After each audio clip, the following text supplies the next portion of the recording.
Hello mga kabibig! Welcome back sa ating bagong YouTube channel. Ito ang pinakamaingay na YouTuber sa balat ng YouTube. Ako si Kabibig maglepak-lepak na ta with evidence. So eto na. Napahiya kasi. Binawi! Binawi ni Bongbong Marcos yung sinasabi niya na ang Bukana Bridge sa Davao City ay isa sa kanyang mga legacy projects. Napahiya. Opo mga kabibig. Di makahapon, confident si Marcos. confident si Lolo. Ngayon, binawi niya. Ano naman pinalabas niya? Nagpunta lang daw siya doon para for inspection.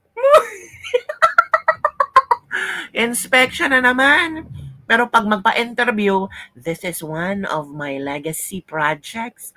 4 pa na mga legacy projects. Ito yung isa sa mga 4 na legacy projects ko. Ang mga tao, nagalit. Kinalkal yung previous videos ni Digong. Nakita na kay Digong pala ito nagsimula. Tapos inangkin ni Marcos. Pwede namang angkin ni Marcos. Pwede naman, walang problema doon. Basta, i-credit niya ang mga taong nagsimula, kailan nagsimula, sino ang nag-initiate, sino ang naghanap ng pondo. Hindi yung parang, nandyan na yung bridge, sabihin mo, one of my legacy projects, nakalimutan mo ngang pasalamatan ang China na nagbigay ng pondo. Ni piso, walang ibinigay ang gobyerno ng DDM. Diba? Dapat pasalamat ka sa China. Bakit? Sasakit ba ang pride mo at sabihin kang pro-China kasi nagpasalamat ka sa China? Alam nyo, maraming mga tao, maraming mga taga Mindanao, hindi lang Dabawenyos, ang nagpapasalamat dahil sa Bukana Bridge na ito. Pero yung mga taga Maynila, you can never appreciate these things. Kaya todo kayo bash sa mga Duterte na huwag kayo magayong Duterte. Hindi yung proyekto yan. Kay BBM yan. Nagsimula yan 2022, 2020, 2022. Tapos natapos 2025. Grabe. Power naman. Kaya binawi ni BBM. At ito si BP Sara nagsalita na talaga. Oo. Naghingi naman ng basbas si BP Sara kay Pangulong Duterte kung magsasalita ba siya tungkol sa Bukana Bridge. Talagang sabi ni Pangulong Duterte, go ahead. Sabihin mo ang totoo. Sabihin mo yung saan nagsimula, paano nakakuha ng budget dyan sa Bukana Bridge. At pinasalamatan ni BP Sara ang China. Diba? So sabihin nyo naman, lahat ng dumaang sasakyan dyan sa bridge, mga pro-China. Kaya nga si BBM napahiya, binawi. Eto ha, panoorin natin kabibig ang pagbawi, binawi. Eto kabibig. Panoorin natin ito. Ito Panoorin natin. Sinagot ni Minda Secretary Leo Magno ang mga batikos matapos ang pagbisita ni President Ferdinand Marcos Jr. sa Bukana Bridge sa Davao City, Cozaron. Sa Business Forum at NCCC, sinabi ni Secretary Magno, inspection lamang ang ginawa ng Pangulo sa tulay at walang halong politika. Inspection. Pero sabi niya, legacy yan niya. Ito na. The President was here to expect. Again. The President was here to expect a project that he and we all think can help improve the lives of the Filipinos, especially here in Davao City. Makakatulong ang bridge, ang Bukana Bridge na yan, kung sino man ang may responsibilidad. Maraming salamat. Sige, ako na magsasabi. Maraming salamat kung sino man. Alam naman ninyo ang history ng... Alam naman niyo kung ano ang history ng Bukana Bridge. At kung sino man ang nasa likod ng Bukana Bridge, nagpasalamat na siya. So ngayon, biglang nag-cool down kayo. Ay, pag-ibig. Hindi ko na kailangan tanongin. Joel, alam na ninyo ang history sa nagaling. But the President was here again, not for anything else, but to expect a project that is good for the kung may mga additional, yung term mo kanina, may mga nagbas o the President has repeatedly said he will not be affected by political noise. Ang Presidente natin gumagawa lang ng kanyang trabaho, umiikot. Hindi ko maintindihan saan ang galing yung credit na grabe, wala naman sinabi ba na ito. Diba? Pinasalamatan niya yung mga gumawa ng bridge, kinongratulate na yung mga contractors dahil mabilis ginawa. Sa tamang mabilis ginawa yung bridge, 2 taon na. It started November 2023. Ngayon ay December 2025. Magagamit na, magbubuksan na ngayong December 15. Yun ang pangako ng engineer kapon. Yun yung pinapangako na by December 15. Magagamit na. Hala, so it means hindi pala nagsabi si BBM. Na kine-credit grab daw ni BBM. Ang ginawa daw ni BBM, nagpasalamat daw siya sa mga kontraktor and so on and so forth. Ang nagpunta lang doon si BBM for inspection. Yung lang daw kabibig. Naguguluhan ako kabibig. Kasi ang sabi ni ito ito kasi ang na-quote ng maraming tao na sinabi ni BBM. Ito, nasaan ba yan? Ito ang sinabi ni BBM. Ano ang iyong pag-understand? BBM, ipinagmamalaki ang Bukana Bridge bilang legacy project sa Davao. This Bukana Bridge is one of the 4 legacy projects that we will be finishing in Davao on its environs. Anong ibig? So it means, hindi ito si BBM nagsalita. So sino ito? AI? Kasi sa amin nilang, hindi nagkikredit grab si BBM. Ano itong sinabi niya? Ipinagmamalaki ni BBM na isa itong legacy project niya sa Davao. Ang gulo-gulo nyo. Naguluhan ako sa mga statement nyo. Hindi daw kinikredit grab pero nagmamalaking isa sa mga legacy project. Ano ba talaga? Nagpunta doon for inspection tapos one of the legacy projects. Tapos ngayon sabihin nyo naman na ang inspection ng si BBM doon, walang halong politika. Si BBM, nagpapasalamat na sa mga contract. Hala ka. Grabe naman. Pero tapos ito na, kasi ano nangyari? Nahukay ng maraming tao ang totoong dapat pasalamatan talaga sa pagkaroon ng Bukana Bridge. Sabi nila, ay wag na nating ungkatin yan.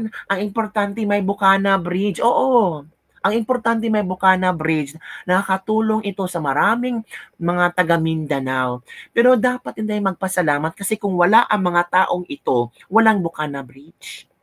Kung walang nag-initiate, walang naghanap ng funding, walang Bukana Bridge. Tatayo ba ang isang Bukana Bridge pag walang nag-initiate, walang nagplano? Ala ka, grabe naman kayo. Hindi naman kayo appreciative sa mga taong talagang naghanap ng way para magkaroon ng Bukana Bridge. Yun kasi mga sagot ninyo, it's because, napahiya na kayo. Pahiyang-pahiya na si BBM. Kaya sabi nilang, inspection lang ang nagpunta siya doon for inspection. In fact, may video si BBM, sabi niya, this is one of the legacy projects that we will be doing in Davao and the environs. Pinagmalaki niya ang Bukana Bridge. Ano ba? Alam niyo, yung admin pinamukhang tanga at pinang-uto-uto ang mga tao. Akala ng admin ba, hindi marunong mag-interpret ang mga tao sa statement ni BBM? Ading, umuwi na tayo. Eto, para mas lalo kayong mapasiga ang mata nyo, ito si BP Sara. BP Sara, sagutin mo nga itong mga taong ito. BP Sara, ito na BP Sara. Sagutin mo. Walang gasto ang Pilipinas, pero milyon-milyon ang nakabenepisyo. Ito na, let's listen to this kabibig. BP Sara. Ito na, BP Sara. Oy, ikaw talaga BP Sara, no? Ito na. VP Inday, earlier we talked about the Bukana Bridge, and you made mention that you're going to refer the situation with the former president. Ano po yung desisyon ni former president? Nag-ano lang ako kanina kung pwede ko ba i-kwento yung backstory ng Bukana Bridge. And then he said na okay lang naman. So ang nangyari dyan ay ang Bukana Bridge is kaparte ng buong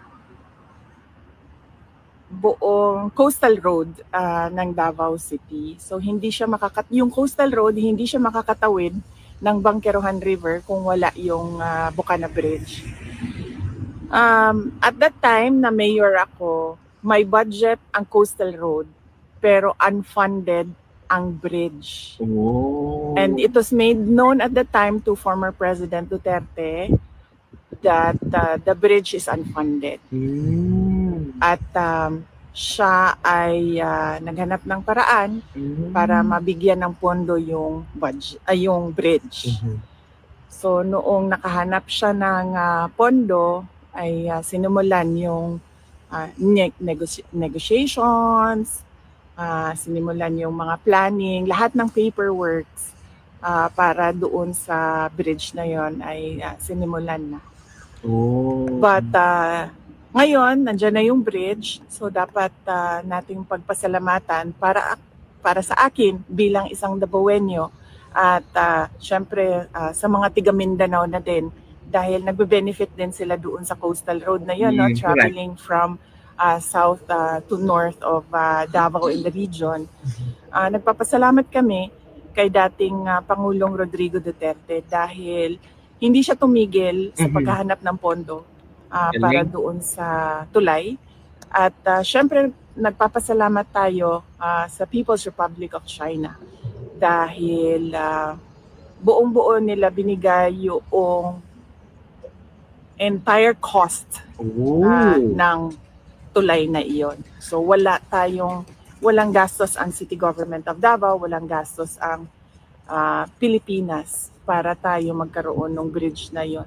At napakahalaga ng bridge na yon dahil hindi mag-connect ang south to north kung wala yung bridge. What is your reaction, VP, with the statement of President Bongbong Marcos saying that this is one of the 4 legacy projects under his administration so far? Basta sa akin, yun na lang. Bilang Dabawenyo at bilang Mindanaon, nagpapasalamat ako kay dating Pangulong Rodrigo Duterte. Correct. Dahil ang totoo talaga niyan, alam niya at the time yung problema ko bilang mayor. Now, may coastal road, may budget ang coastal road, pero wala kaming budget para sa tulay. At and yes, as I said, yung source of fund, ang People's Republic of China, sila yung pinagpapasalamatan ko. VP Inday earlier. There you go, ha? Narinig nyo na kabibig. Si Pangulong Duterte naghanap ng funds kasi yung coastal road merong budget pero yung bridge wala talaga. So naghanap si Pangulong Duterte ng funds. Naghanap siya ng funds sa People's Republic of China. So iyon ang dapat pasalamatan. Kaya nahiya si Bongbong, binawi niya na hindi niya proyekto. Yun na. Nakahiya talaga, kabibig. So ano ang yung reaction nito, kabibig? Don't forget to like, subscribe, and share this video para sa mga latest trending news na ating pag-usap-usapan. Kaya nga, ingat-ingat kang magsalita. Dapat, before si Bongbong Marcos na may lalabas na sa kanyang mouth ba, dapat nag-research sa si Vince Dizon ba yun? Sabi niya, patango-tango pa rin. Ano ba, Vince, hindi mo alam kung sino nag-initiate, nagsimula, hanap ng pondo sa Bukana Bridge. Hinayaan din ni Vince na magsulat si BBM na one of the legacy project to ng kanyang admin. Ako, Vince, ha? Ano ba naman yun? Nilaglag mo yung amo mo. Yun lang, kabibig. Don't forget to like, subscribe, and share this video para sa mga latest trending news na ating pag-usap-usapan. Bye, everyone. See you next time.